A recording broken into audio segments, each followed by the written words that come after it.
Berikut ini Anda akan mendengar pengajaran firman Tuhan yang kami percaya akan menambah pengenalan akan Tuhan, membangun iman, serta menuntun Anda dalam seluruh kebenaran.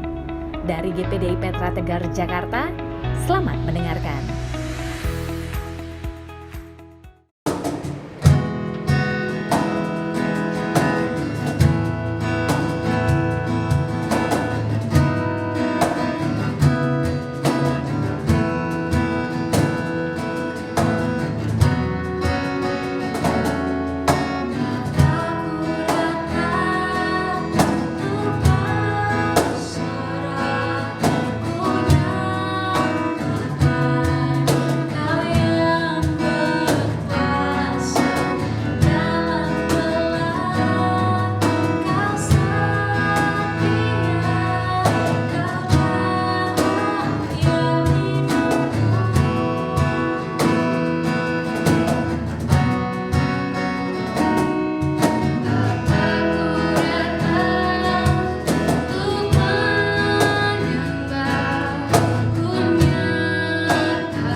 Mari kita datang pada Tuhan.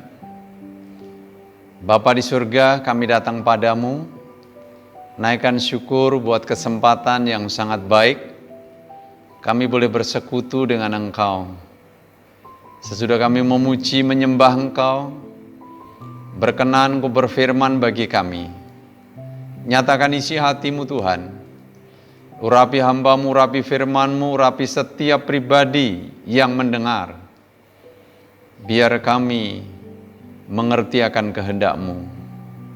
Kami mau membuka hati untuk kebenaran firman-Mu. Berfirmanlah Tuhan dengan otoritas-Mu. Di dalam nama Tuhan Yesus Kristus, kami berdoa dan mengucap syukur. Amin. Shalom Bapak Ibu Saudara yang dikasihi Tuhan, dimanapun Bapak Ibu Saudara berada. Kita menikmati anugerah Tuhan dalam ibadah raya kali ini. Kali ini saya mau beri judul Melampaui Segala Pembatasan. Di masa pandemi COVID-19 ini, kita mengenal berbagai istilah. Ada PSBB, pembatasan sosial berskala besar, yang dimaksud supaya orang-orang tidak ada di dalam kerumunan atau kumpulan banyak, ya. Kita harus menjaga jarak aman agar supaya tidak terpapar oleh penyebaran daripada virus corona. Juga ada istilah lagi SIKM, surat izin keluar masuk. Mau ke kota lain atau ke daerah lain harus membawa surat ini, ya. Mau masuk juga harus membawa surat ini. Saudara, kita diharuskan tinggal di rumah, sekolah dari rumah, bekerja dari rumah, ibadah dari rumah, ya, pesan-pesan makanan dari rumah. Jadi segala sesuatu sepertinya sangat dibatasi. Padahal manusia itu suka akan kebebasan. Nah, saudara, orang mengatakan bahwa ya paling betah kurang lebih 2 bulan orang ada di rumah. Sesudah itu gelisah, tidak betah lagi. Dan puji Tuhan juga sudah ada perluasan-perluasan di mana masa transisi untuk kita menuju new normal. Saudara, sebagai umat Tuhan, apa yang kita harus lakukan dalam menghadapi pandemi COVID-19 ini? Nah, kita akan belajar juga di dalam firman Tuhan. Ada kisah-kisah yang juga ada pembatasan-pembatasan. Namun kita punya Allah yang tidak terbatas. Dia selalu punya jalan keluar. Saya akan bacakan dari Kisah Para Rasul pasal yang ke-16, ayat yang ke-23 sampai ayat yang ke-26. Bunyinya demikian. Setelah mereka berkali-kali didera, mereka dilemparkan ke dalam penjara. Kepala penjara diperintahkan untuk menjaga mereka dengan sungguh-sungguh. Sesuai dengan perintah itu, kepala penjara memasukkan mereka ke ruang penjara yang paling tengah dan membelenggu kaki mereka dalam pasungan yang kuat. Tetapi kira-kira tengah malam Paulus dan Silas berdoa dan menyanyikan puji-pujian kepada Allah, dan orang-orang hukuman lain mendengarkan mereka. Akan tetapi terjadilah gempa bumi yang hebat, sehingga sendi-sendi penjara itu goyah. Dan seketika itu juga terbukalah semua pintu dan terlepaslah belenggu mereka semua. Bapak Ibu Saudara yang dikasihi Tuhan, kisah ini adalah penggalan daripada pelayanan Rasul Paulus di kota Filipi. Paulus memberitakan Injil di sana, memberitakan kabar baik di sana, dan banyak orang menjadi bertobat. Salah satu yang bertobat adalah juga dukun perempuan, seorang paranormal. Nah, saudara, ternyata pengaruhnya besar di kota Filipi paranormal ini. Karena banyak pengusaha, banyak usahawan yang datang kepada paranormal ini supaya dagangannya laris. Dan ketika paranormal ini bertobat, tidak lagi ada hubungannya dengan kuasa gelap, maka tidak bisa menolong pengusaha-pengusaha ini dalam dagangannya supaya laris. Maka para pengusaha ini merasa dirugikan dengan pertobatan paranormal ini. Itu sebabnya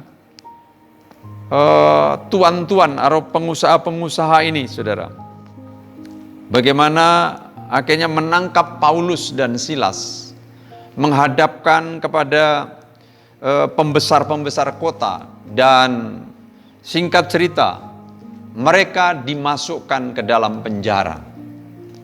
Bukan penjara yang biasa, tetapi dikatakan diperintahkan untuk menjaga mereka dengan sungguh-sungguh. Sesuai perintah dimasukkan ruang penjara yang paling tengah. Tidak cukup itu, masih kakinya dipasung. Jadi terbelenggu, gerakannya terbatas, gak bisa lagi kemana-mana. Sudah ada di dalam penjara, masih dipasung juga. Nah saudara, apa yang dilakukan oleh Rasul Paulus dan Silas, biar ini juga menginspirasi saudara dan saya. Jadi secara fisik dipasung, secara fisik dibatasi, tetapi hubungan dengan Tuhan tidak bisa dibatasi, saudara. Dan apa yang dilakukan oleh mereka, yaitu berdoa, menyanyi kepada Tuhan. Dan kita melihat kuasa Tuhan dinyatakan. Mari saudara, jangan kita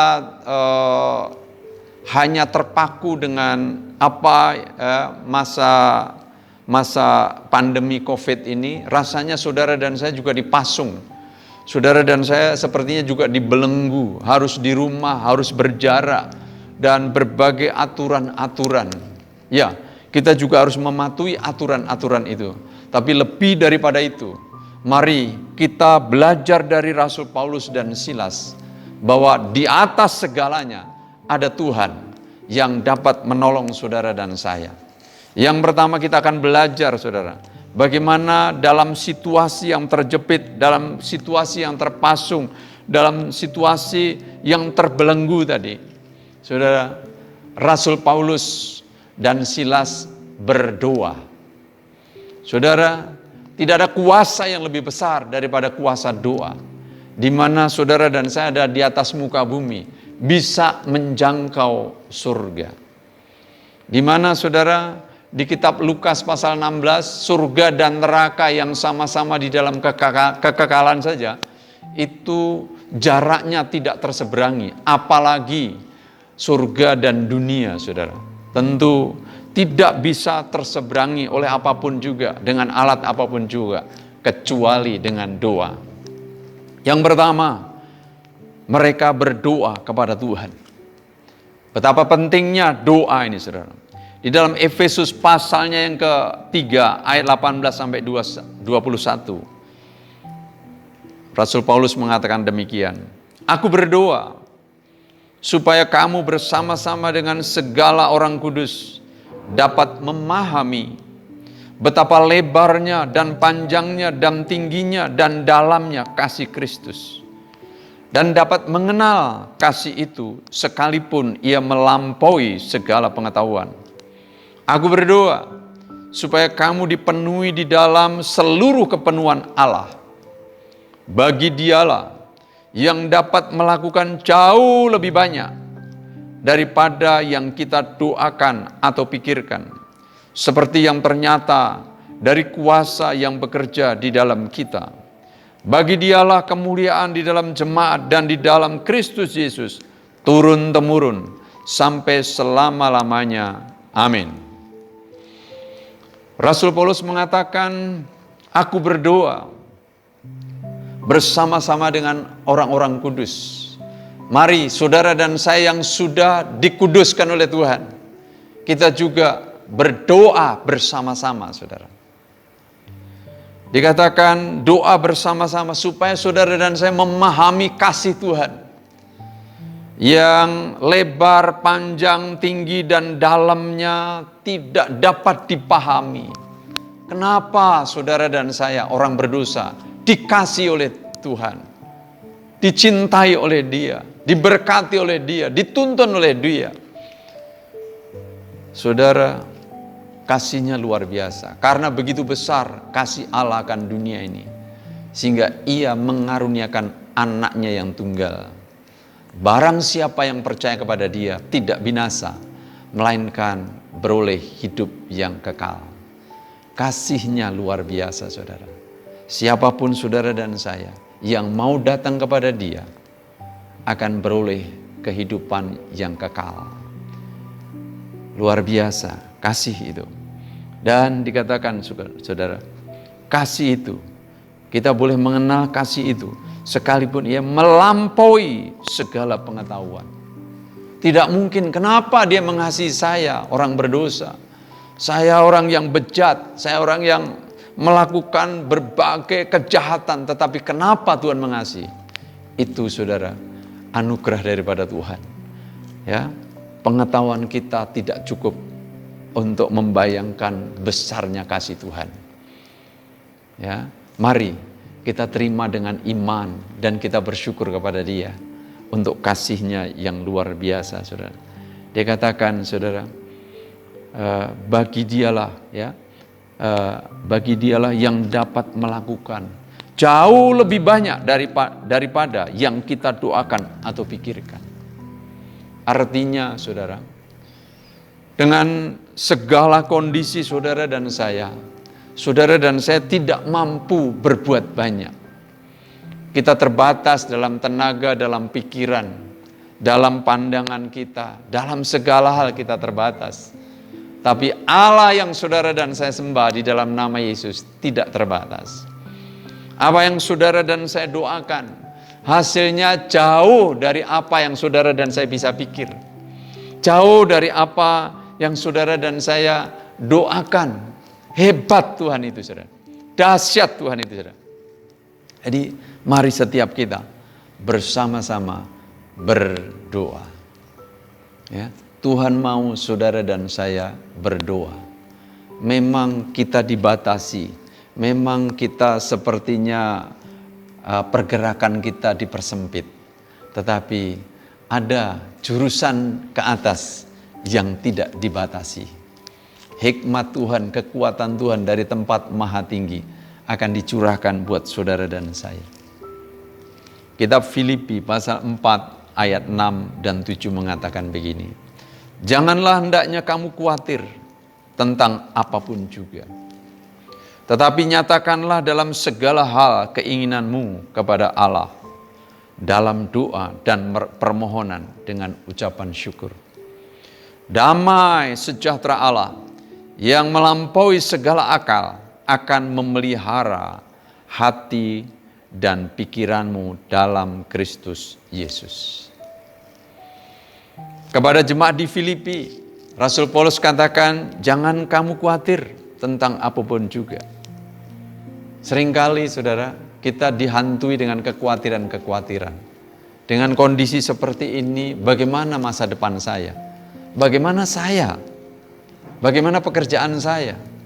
Bagaimana keluarga saya? Bagaimana terlalu banyak pertanyaan bagaimana, saudara. Mari kita bawa kekhawatiran kita bawa kepada Tuhan, ya, dalam doa dan permohonan. Di sini dikatakan, kalau saudara dan saya berdoa, nyatakan keinginan-keinginan, kita ungkap perasaan kita, pikiran kita bercakap-cakap dengan Tuhan, ya. Kita ungkapkan semua sama Tuhan. Kemudian kita menyembah Tuhan, saudara. Izinkan juga Tuhan berbicara kepada saudara dan saya.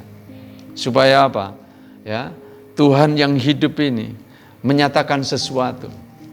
Dan dikatakan kalau saudara dan saya menyatakan doa dengan ucapan syukur, damai sejahtera Allah yang melampaui segala akal memenuhi hati kita. Saudara, tidak ada sesuatu yang lebih membahagiakan kecuali apa? Damai sejahteranya Allah memenuhi hati kita. Kalau saudara dan saya dipenuhi dengan damai sejahtera, maka saudara dan saya akan menikmati sukacita, akan menikmati kekuatan yang daripada Tuhan. Luar biasa sekali. Mari saudara, nyatakan segala keinginan kita di dalam doa. Lukas 18 ayat 1 di sana dikatakan begini. Yesus mengatakan satu perumpamaan kepada mereka untuk menegaskan bahwa mereka harus selalu berdoa dengan tidak jemu-jemu. Lukas 18 ini saudara, satu kisah yang luar biasa. Tuhan Yesus sedang menekankan agar saudara dan saya tekun berdoa. di sini ada perumpamaan tentang hakim yang tidak benar.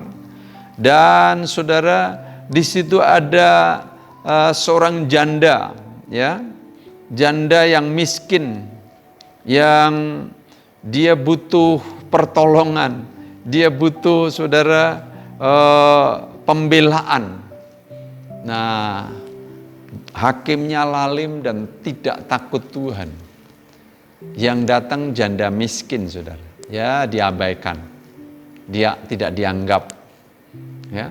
Tetapi si janda ini tekun, saudara, datang terus, ngetok pintu nggak dibukain, pulang besok ngetok lagi, nggak dibukain, ngetok lagi, lama-lama ditanya siapa itu, janda yang sama itu, Tuhan. Udah, kemari, apa masalahnya? Saya benarkan, karena kalau tidak ganggu aku terus. Ini sebuah perumpamaan. Hakim yang lalim saja, yang tidak takut Tuhan, karena didatangi terus menerus, akhirnya membenarkan masalahnya. Apalagi Bapa di surga, apalagi Tuhan, ya, dikatakan di ayat 7, tidakkah Allah akan membenarkan orang-orang pilihannya yang siang malam berseru kepadanya, dan adakah ia mengulur-ulur waktu sebelum menolong mereka? Artinya, ketika saudara dan saya mau datang kepada Tuhan, berdoa dengan tekun, berharap kepada Tuhan, berseru kepada Dia, maka saudara, Tuhan pasti buka jalan. Sebagaimana Paulus dan Silas, saudara, yang sepertinya tidak ada pengharapan lagi, ya, di dalam penjara paling tengah ruangannya, dirantai, dipasung, gak bisa gerak kemana-mana, tapi dia masih ada kesempatan gerak ke atas, yaitu berdoa kepada Tuhan, dan hasilnya luar biasa. Hal yang kedua, saudara, yang mereka lakukan, yang Paulus dan Silas lakukan adalah di dalam penjara, dalam pasungan itu, dia memuji, menyembah nama Tuhan. Nah, ini penting, saudara. Membiasakan diri kita memuji, menyembah, membesarkan nama Tuhan. Ya, Tuhan itu layak dipuji dan disembah. Di ayat 25 dari Kisah 16 katakan, tetapi kira-kira tengah malam, Paulus dan Silas berdoa dan menyanyikan puji-pujian kepada Allah, dan orang-orang hukuman lain mendengarkan mereka. Jadi waktu Paulus dan Silas di penjara, habis didera, habis digebukin, saudara. Ya, jadi punggungnya berdarah-darah, punggungnya penuh dengan bilur-bilur. Bayangin kalau saudara dan saya ngalamin seperti itu, kira-kira seperti apa? Barangkali banyak mengeluh, aduh perih, aduh sakit, aduh, ya, banyak aduh-aduhnya barangkali. Tetapi luar biasa ini, Paulus dan Silas nih, udah di dalam penjara paling tengah, dipasung kakinya, ya, nyanyi, saudara, luar biasa. Mereka memuji, menyembah Tuhan. Artinya apa? Mereka tidak memusingkan dirinya sendiri, ya. Mereka berfokus kepada Tuhan. Saudara, ketika saudara dan saya berfokus dengan masalah kita makin hari makin besar. Tetapi mari kita belajar berfokus kepada Tuhan. Maka Tuhan kita makin hari makin besar. Memang Dia maha besar, saudara. Dan persoalan kita tidak ada arti apa-apa ketika saudara dan saya menyembah, memuliakan Tuhan. Mari perkaya hidup kita dengan pujian penyembahan kepada Dia. Roma pasalnya yang ke-15, ayatnya yang ke-9, ya. Ayat yang ke-9 sampai dengan ayat yang ke-11, saya baca dari bahasa Indonesia Sari. Yesus juga membuat bangsa-bangsa lain memuliakan Allah karena kebaikan hatinya kepada mereka. Jadi saudara dan saya yang bukan bangsa pilihan itu Israel. Saudara dan saya bangsa di luar Israel, tetapi memperoleh kemurahan Tuhan itu anugerah. Itu sebabnya mari kita juga memuliakan, ya, karena kita merasakan kebaikan hati Tuhan yang luar biasa. Di dalam Alkitab tertulis begini, sebab itu aku akan memuji engkau di antara bangsa-bangsa. Aku akan menyanyikan pujian untuk namamu. Ada tertulis begini pula, bergembiralah bersama umat Allah yang terpilih, hai bangsa-bangsa. Dan ini juga, pujilah Allah, hai semua bangsa, hendaklah semua orang memuji Dia. Allah layak dipuji, Allah layak disembah. Saudara, bagaimana memuji Tuhan? Apakah harus pakai musik, gembreng? Harus suaranya bagus? Saudara, memuji Tuhan simpel, apa yang kita bisa. Tuhan Kau baik, Tuhan Kau luar biasa, Tuhan Kau dahsyat. Saya kagum dengan Engkau Tuhan. Karyamu luar biasa, penebusanmu luar biasa. Tuhan, terima kasih untuk keselamatan yang Kau anugerahkan bagi kami. Untuk anugerah yang tiap pagi yang selalu baru. Ya, mengucap syukur dalam segala hal. Maka saudara, itu pujian penyembahan kepada Dia. Juga bisa bermazmur, saudara. Nyanyikan mazmur, mengatakan kata-kata yang baik tentang Tuhan. Mengatakan kata-kata ucapan syukur kepada Tuhan. Bahwa semua karena anugerahnya. Saudara, itu pujian penyembahan.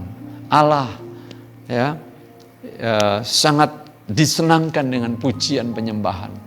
Berarti kita mengagungkan Dia, kita mengutamakan Dia. Mazmur 22 ayat 4 katakan, padahal Engkaulah yang kudus, yang bersemayam di atas puji-pujian orang Israel. Sementara saudara dan saya menyembah, sementara saudara dan saya memuji Dia, sementara saudara dan saya mengucap syukur sama Dia, Dia bertahta di atas pujian penyembahan umatnya. Ketika Dia bertahta, Dia rindu memberkati saudara dan saya. Mari kita perkaya dengan pujian dan penyembahan kepada Dia. Sebab memang Dia layak menerima pujian penyembahan. Jadi saudara, luar biasa. Ya. Yang pertama tadi, kita harus berdoa. Doa melampaui semuanya, saudara.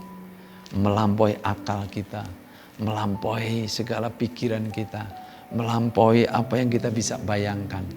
Yang kedua, perbanyak, mari mengucap syukur, memuji, menyembah kepada Tuhan. Ya, Dia layak dipuji dan disembah. Narapidana yang lain dengar bahwa Paulus dan Silas menyanyi. Biar orang lain juga dengar saudara dan saya suka memuji Tuhan. Orang-orang di sekitar saudara dan saya dengar bahwa saudara dan saya suka mengucap syukur kepada Tuhan. Hidup ini mengagungkan Tuhan. Ya, perbanyak ucapan syukur, perbanyak pujian, bukan sungutan, bukan komplain, bukan menggerutu, saudara. Ya, nggak ada hasil apa, bukan kekhawatiran. Tapi mari puji dan sembah Dia, senangkan hati Tuhan, senangkan Dia, saudara. Biar Tuhan berkenan bersemayam di atas puji-pujian umatnya.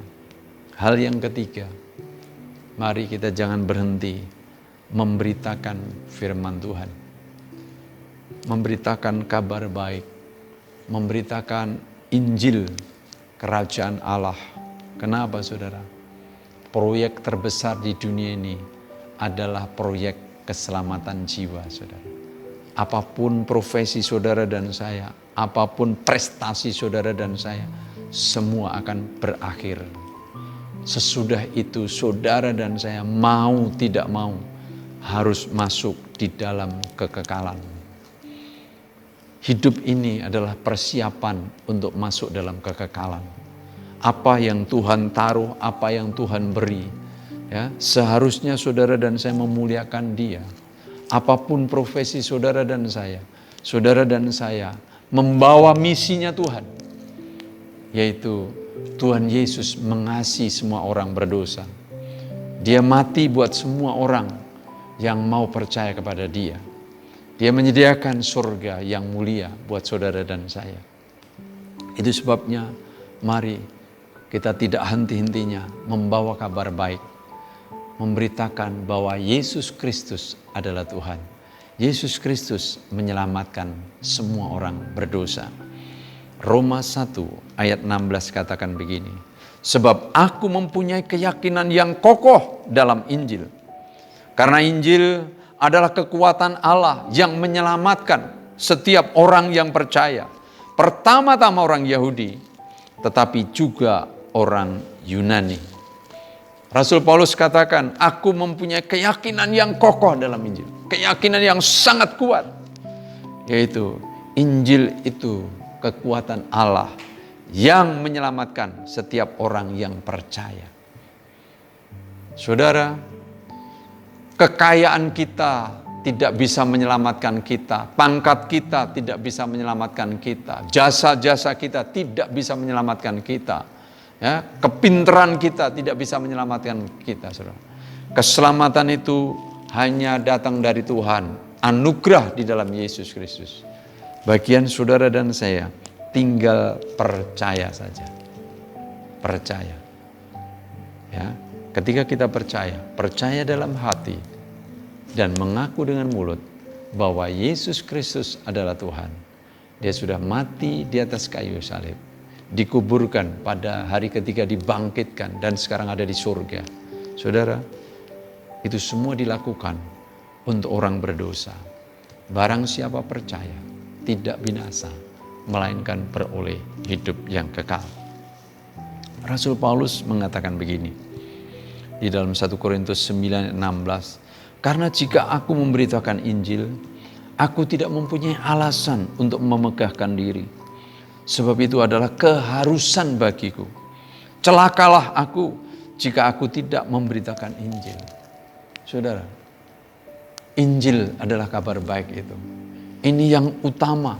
Percuma dikatakan, saudara, di dalam Injil Matius 16 ayat 26 di sana dikatakan, kita memiliki seluruh dunia ini, tetapi jiwa kita binasa. Untuk apa, saudara? Itu sebabnya buka hatimu. Jadikan Yesus Tuhan dan Raja di dalam hatimu. Engkau akan mengalami sukacita. Engkau akan mengalami damai sejahtera yang melampaui segala akal manusia. Ya, undang Yesus masuk di hatimu. Ya, bagian kita yang sudah diselamatkan, jangan lupa terus memberitakan Injil, memberitakan kabar baik yang tidak bisa dibendung oleh apapun juga. Kita bersyukur. Kisah para Rasul pasal 4. Ini ada satu kisah di mana rasul-rasul dihentikan untuk tidak memberitakan tentang Injil, tidak memberitakan tentang Yesus. Ya, di ayat 17 sampai ayat 20 katakan begini. Tetapi supaya hal itu jangan makin luas tersiar di antara orang banyak, baiklah kita mengancam dan melarang mereka, supaya mereka jangan berbicara lagi dengan siapapun dalam nama itu. Dan setelah keduanya disuruh masuk, mereka diperintahkan supaya sama sekali jangan berbicara atau mengajar lagi dalam nama Yesus. Tetapi Petrus dan Yohanes menjawab mereka, silakan kamu putuskan sendiri, manakah yang benar di hadapan Allah, taat kepada kamu atau taat kepada Allah. Sebab tidak mungkin bagi kami untuk tidak berkata-kata tentang apa yang telah kami lihat dan yang telah kami dengar. Waktu itu, saudara, kota Yerusalem dipenuhi dengan kabar baik, dengan Injil ini, saudara. Gempar, saudara. Orang-orang percaya kepada Yesus. Dan tua-tua kota tidak bisa terima hal itu. Marah mereka. Menyidangkan Petrus dan Yohanes ini. Berhenti kamu, jangan memberitakan Injil. Dan mereka tahu, saudara, tua-tua itu orang-orang pintar, ahli-ahli Taurat, bahwa Petrus dan Yohanes orang yang tidak terpelajar, Tetapi saudara, dia dipakai Tuhan untuk menyampaikan pesan itu. Begitu fasih, begitu diurapi, dan membuat banyak orang percaya. Saudara, keberadaan kita tidak ada apa-apanya, saudara. Tetapi Tuhan bisa pakai siapa saja yang bersedia. Dan saudara, ketika dilarang, dia katakan, putuskan. Ya, kepada siapa aku harus takut. Ya, dan saudara, mereka akhirnya bungkam dan dilepaskan. Saudara, nasihat Rasul Paulus kepada Timotius. Ya, dia ceritakan itu. Dia sampaikan begini. 2 Timotius 2 ayat 9. Karena pemberitaan Injil inilah aku menderita. Malah dibelenggu seperti seorang penjahat. Tetapi firman Allah tidak terbelenggu. Jadi semua bisa dibatasi, tetapi firman Allah tidak bisa dibatasi, saudara. Luar biasa. Ya. Dan dia memberi nasihat kepada Timotius di dalam 2 Timotius 4 ayat 2. Beritakanlah firman Allah selalu. Baik ketika jemaat yang kamu layani mau mendengar ataupun tidak mau mendengar. Dengan bersabar terhadap berbagai kelemahan mereka. Mendidik mereka berdasarkan firman-Nya. Tunjukkanlah kesalahan mereka. Tegur dan kuatkanlah hati mereka. Bagi kita, para pelayan, tetap beritakanlah firman, apapun keadaannya. Ya, kita bersabar. Dan saudara, Allah akan memunculkan sesuatu yang di luar pemikiran saudara dan saya. Di dalam 1 Korintus pasal 2 ayat 9. Tetapi seperti ada tertulis, apa yang tidak pernah dilihat oleh mata, dan tidak pernah didengar oleh telinga, dan yang tidak pernah timbul di dalam hati manusia, semua yang disediakan Allah untuk mereka yang mengasihi Dia. Yang utama adalah keselamatan. Itu yang utama. Kebutuhan utama adalah keselamatan. Apa yang tidak pernah dilihat oleh mata, tidak pernah didengar oleh telinga, tidak pernah timbul dalam hati manusia, itu disediakan Tuhan. Jadi saudara dan saya tidak perlu takut. Ya, 3 hal tadi. Yang pertama, mari kita terus berdoa. Ya, pembatasan-pembatasan bisa kita lampaui. Ya, ketika saudara dan saya ada di dalam doa. Yang kedua, pembatasan-pembatasan dilampaui karena kita suka memuji, menyembah Tuhan. Kita banyak bersyukur kepada Tuhan. Dan pembatasan-pembatasan dapat kita lampaui kalau kita mencintai firman Allah, memberitakan firman Allah. Maka saudara, kita ada terobosan yang baru. Saudara, ketika Paulus dan Silas berdoa, memuji, menyembah, ya, tetap mengabarkan kabar sukacita itu, maka terjadi gempa bumi yang hebat sehingga sendi-sendi penjara goyah, saudara. Saudara, akan ada satu kuasa yang di luar pemikiran saudara dan saya. Entah gempa buminya itu berupa apa, saudara. Tapi artinya ini perubahan yang sangat besar karena ada doa-doa yang kita panjatkan, saudara. Sehingga apa dikatakan, terbukalah semua pintu dan terlepaslah belenggu mereka semua. Kita tidak rasa dipasung lagi, saudara. Ya, terbuka pintu-pintu kesempatan, terbuka saudara kesempatan memberitakan kabar baik, terbuka kesempatan kerja, terbuka kesempatan melayani, terbuka kesempatan saudara usaha apapun, saudara. Karena apa? Ada doa, ada pujian penyembahan, ada perenungan firman, maka semua terbuka, saudara. Dikatakan, dan Injil kerajaan Allah akan tersebar, saudara. Orang mendengar kabar baik dan mereka beroleh keselamatan. Inilah saatnya bagi saudara dan saya. Jangan berhenti berdoa. Jangan berhenti memuji menyembah Tuhan. Jangan berhenti merenungkan firman Tuhan. Dari situ Tuhan akan berikan inspirasi-inspirasi yang luar biasa. Dan saudara, akan ada kuasa yang mengguncangkan sendi-sendi, yang memenjarakan kita, yang memasung kita, yang mungkin rasa menghimpit saudara dan saya. Dan itu akan terlepas. Saudara dan saya akan dibukakan ya, pintu-pintu kesempatan yang di luar pemikiran saudara dan saya. Dan setiap hal yang saudara dan saya lakukan, dikatakan akan memberkati orang lain. Kabar baik itu akan memberkati orang lain. Dan banyak orang diselamatkan. Mari kita datang pada Tuhan. Saat ini saya mau tantang saudara, khususnya saudara yang sedang dengar daripada pemberitaan ini. Bagi saudara yang belum pernah mengundang Yesus masuk di dalam hatimu, buka hatimu. Terima Yesus Kristus sebagai Tuhan. Bagi saudara yang sudah menerima Yesus Kristus sebagai Tuhan, saudara, mari kita terus berdoa. Mari kita terus memuji, menyembah Tuhan.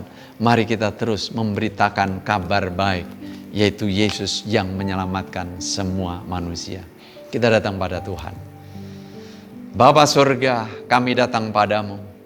Secara khusus kami berdoa untuk saudara-saudara kami yang mendengar saat ini, yang membuka hati, percaya dalam hati dan mengaku dengan mulut bahwa Yesus Kristus adalah Tuhan dan Juru Selamat. Selamatkan Tuhan. Kami berdoa biar damai sejahtera Allah yang melampaui segala akal dan pikiran memenuhi hatinya Tuhan. Terima kasih Tuhan. Selamatkan Tuhan. Engkau mengasihi orang berdosa. Engkau mengasihi orang-orang siapapun, dari kondisi apapun Tuhan. Selamatkan. Selamatkan pribadi-pribadi. Selamatkan kota kami. Selamatkan bangsa kami Tuhan. Kami berdoa di dalam nama Yesus. Juga kami anak-anak-Mu. Kami bersyukur, kami belajar dari Paulus dan Silas. Dalam kondisi yang terbelenggu. Mereka tidak menangisi nasibnya. Tetapi mereka berdoa, memuji, menyembah Engkau. Biar dalam hidup kami, Tuhan, kami panjatkan doa-doa. Anak-anak-Mu yang merasa terbelenggu, merasa dibatasi. Tuhan, kami berseru kepadamu. Biar Tuhan, kuasa-Mu yang hebat menggoncang semua sendi-sendi. Bukakan pintu-pintu kesempatan. Kesempatan bagi mereka yang belum bekerja ada lapangan pekerjaan. Yang mereka mau usaha ada dalam usaha. Yang mereka yang dalam pelayanan boleh melayani. Kami berdoa Tuhan, Engkau membuka segala pintu berkat. Pintu anugerah, pintu kesempatan di dalam nama Yesus. Dan biar Tuhan berikan kami roh keberanian. Untuk kami selalu memberitakan kabar baik kepada tiap-tiap pribadi yang membutuhkannya. Dimanapun kami berjumpa. Tuhan, terima kasih, terima kasih. Engkau begitu baik, Engkau begitu luar biasa. Terus kami menopang pemerintahan kami. Biar Tuhan taruh hikmat kepada Bapak Presiden, Wakil Presiden, para menteri kabinet, pejabat tinggi sampai yang terendah. Hikmat kekuatan Tuhan terus mengalir atas mereka. Sehingga kebijakan-kebijakan yang diambil ada di dalam tuntunan-Mu Tuhan. Terima kasih, Engkau begitu baik, Engkau begitu luar biasa. Terima kasih Tuhan. Kedangkan tangan saudara, siap menerima berkat Tuhan. Tuhan memberkati engkau dan melindungi engkau. Tuhan menyinari dengan wajah-Nya dan memberi engkau kasih karunia. Tuhan menghadapkan wajah-Nya dan memberi engkau damai sejahtera. Mari kita pulang ke rumah masing-masing. Ke tempat kerja kita, ke tempat pelayanan kita, ke tempat-tempat di mana Tuhan kehendaki saudara dan saya berada. Biar kita membawa berkat yang melimpah-limpah dari Allah Bapa. Kasih anugerah dari Yesus dan persekutuan oleh kuat kuasa Roh Kudus akan menyertai kita sekalian. Mulai saat ini dan seterusnya. Di dalam nama Tuhan Yesus Kristus. Semua katakan amin. Tuhan kiranya memberkati kita semua. Amin.